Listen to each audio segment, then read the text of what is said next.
যারা বিএনপির নাম ভাঙে বিভিন্ন রকম অপকর্মের সাথে জড়িত হচ্ছেন তাদেরকে আবারও সতর্ক করছে, যদি কেউ থাকেন যে এক পর্যায়ে কিন্তু আপনাদের রাজনৈতিক অবস্থান থাকবে না। যে এই দিন না আরো দিন আছে, এই আরো দিন 5 আগস্টের সৃষ্টি হচ্ছে। সুতরাং আমরা যে কোনো জায়গা থেকে যদি মনে করি যে দল আছে, জনগণ এমনি নিচে আসবে, ভোট এমনি নিচে আসবে, পদ এমনি নিচে আসবে, তাহলে আমরা ভুল অবস্থায় বসবাস করছি।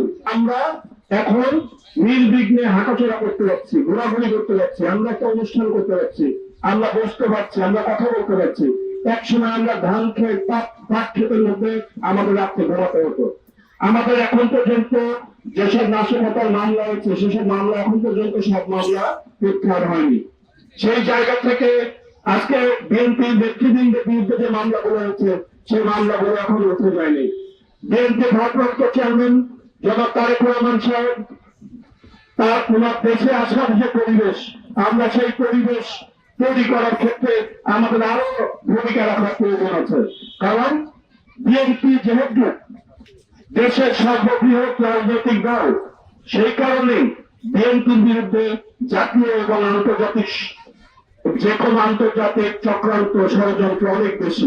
খুব অল্প সংখ্যক মানুষ যারা বিএনপির নাম ভাঙে বিভিন্ন রকম অপকর্মের সাথে জড়িত হচ্ছেন তাদেরকে আবারও সতর্ক করছে, যদি কেউ থাকেন যে এক পর্যায়ে কিন্তু আপনাদের রাজনৈতিক অবস্থান থাকবে না।